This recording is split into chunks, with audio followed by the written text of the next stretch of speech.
உங்கள் favourite TV ஷோக்களை இனி miss பண்ண தேவையில்லை. ZEE5 இல் முற்றிலும் இலவசமாக காணுங்கள், இங்கேயும் எப்பொழுதும். மாப்பிள்ள, ஊர் நெருங்க நெருங்க எனக்கு ரெண்டு விதமான ஃபீலிங்கா இருக்கு மாப்பிள்ள. என்ன மாமா அது? ரொம்ப வருஷத்துக்கு அப்புறமா சொந்த ஊருக்கு போறோங்கிற சந்தோஷம், அது குட் ஃபீலிங். ஆனா நீங்க யாருங்கிற விஷயம் ஈஸ்வரிக்கு தெரிஞ்சிடுமோங்கிற பயம், அதுலயே என் மனசு போறா பீதியாவும் பதட்டமாவும் இருக்கு மாப்பிள்ள.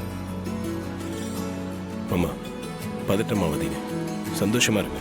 இருக்கலாம் மாப்பிள்ள, ஆனா நீங்க தான் எங்க அம்மாவோட பேரங்கிற விஷயத்த ஊர்ல யாராவது ஈஸ்வரிட்டு சொல்லிடுவாங்களோ அப்படின்னு பயமா இருக்கு. ஆமா மாமா, எனக்கு அந்த பயம் பயங்கரமா இருக்கு. அப்படி மட்டும் ஏதாவது நடந்ததுன்னு வைங்க, அத்தை காளியாட்டம் ஆடி இந்த பூஜையே நடக்க விடாம பண்ணிடுவாங்க. அப்புறம் சகலோட வாழ்க்கையும் கத்தம் கத்தம் ஆகிடும் மாமா. ஏங்க இப்படி பயப்படுறீங்க? இன்னைக்கு நடக்க போற யாக பூஜையை மாமா செஞ்சே ஆகணும்.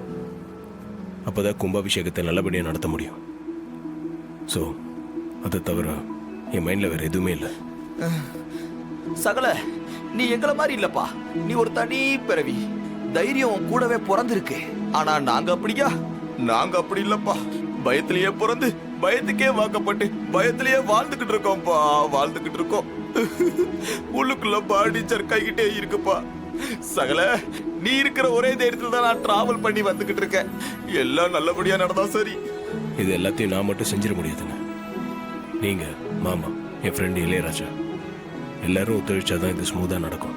இங்க பாருப்பா, அவன் உன் ஃப்ரெண்டுன்ற ஒரே காரணத்துக்காக நான் அமைதியா வரேன். அவனை நினைச்சாலே எனக்கு பீதியா இருக்கு. அவன் மட்டும் ஏதாவது சொதப்பினான்னு வையே, அத்தனை பிளானும் க்ளோஸ் ஆயிடும். நம்ம 3 பேரும் பிரச்சனையை மாட்டிப்போம், பாத்துக்க. ஆனா மாமா, உங்க எக்ஸ்பீரியன்ஸ்க்கு பயப்படாத மாதிரியே வரீங்க பாத்தீங்களா? ஐ அப்ரிஷியேட் மாமா. ZEE5 ஆப்பை டவுன்லோட் செய்து அனைத்து எபிசோடுகளையும் இலவசமாக பாருங்க.